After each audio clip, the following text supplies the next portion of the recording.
وعلیکم ورحمۃ اللہ وبرکاتہ۔ الحمدللہ وکفی وسلام علی عبادہ الذین اصطفی، اما بعد۔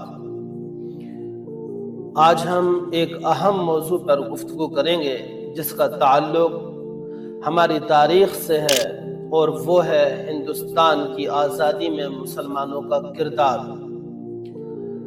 سامعین حضرات، یہ وہ وقت تھا جب پورا ہندوستان غلامی کی زنجیروں میں جکڑا ہوا تھا۔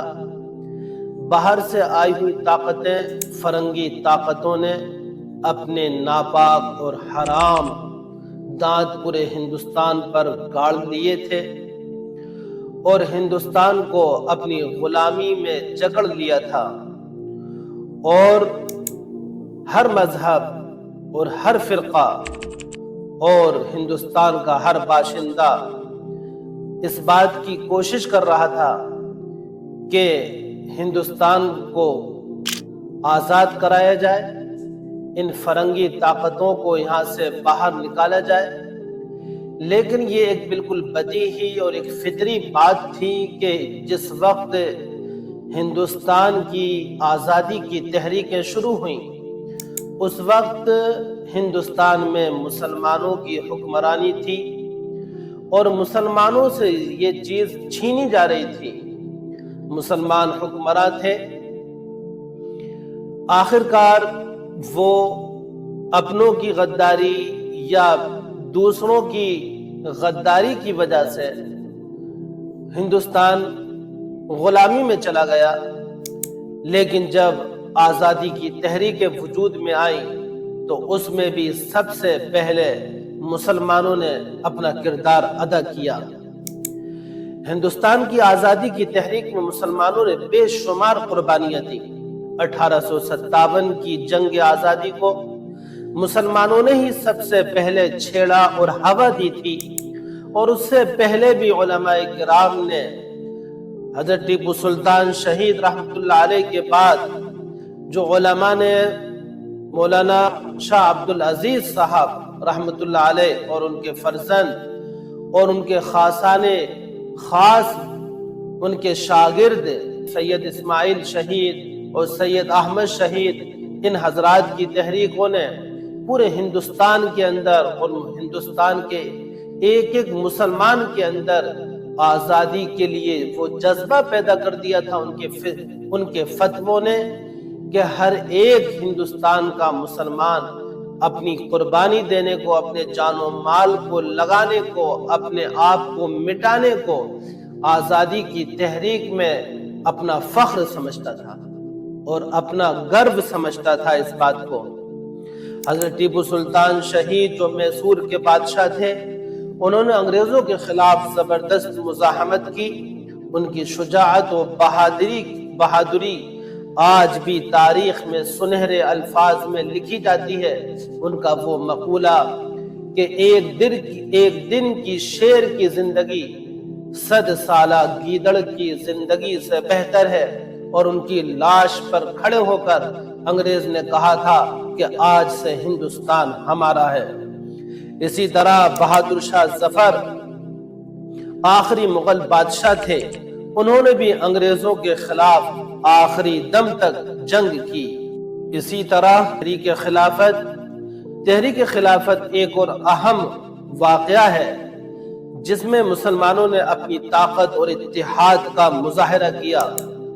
مولانا محمد علی جوہر اور مولانا شوکت علی، جو علی برادران کے نام سے مشہور تھے، انہوں نے اس تحریک کو نہ صرف ہندوستان بلکہ پوری دنیا میں اجاگر کیا۔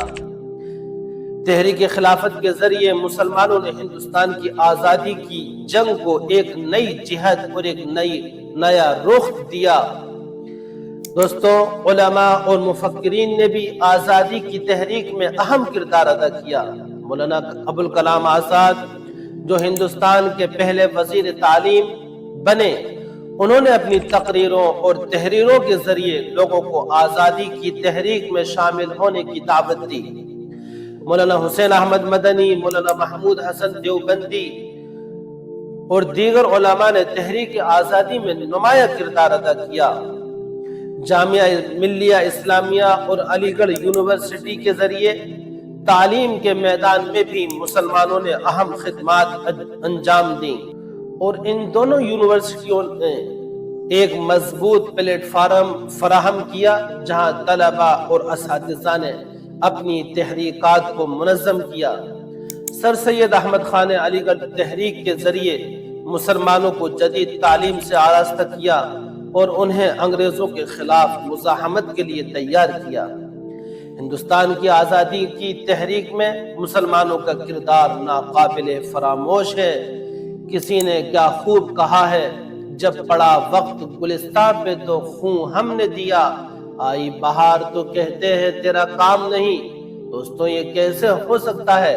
ہندوستان کی مٹی کو مسلمانوں نے خون سے سینچا ہے۔ آزادی کی تحریک کو بڑھانے والے، ہندوستان کو آزادی دلانے والے مسلمانوں کا بے شمار خون بہا ہے اور بے شمار لاشوں کے نذرانے ہندوستان کی تاریخ میں مسلمانوں نے پیش کیے ہیں۔ ہندوستان کی آزادی کی تحریک میں مسلمانوں کا کردار ناقابل فراموش ہے۔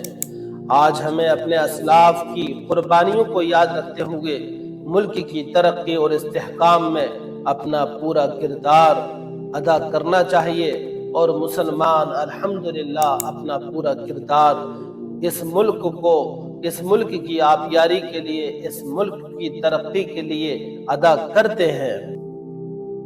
آخر میں یہ بات کہوں گا کہ یہ تھا ہندوستان کی آزادی میں مسلمانوں کا کردار۔ اگر آپ کو ہمارا یہ ویڈیو پسند آیا ہو تو لائک کریں، شیئر کریں اور سبسکرائب کرنا ہرگز نہ بھولیں، اور اس ویڈیو کو دوسروں تک ضرور پہنچائیں تاکہ وہ بھی ہندوستان میں مسلمانوں کے کردار سے کچھ واقف ہو سکے۔ اللہ عمل کی توفیق عطا فرمائے۔ وآخر دعوانا ان الحمدللہ رب العالمین۔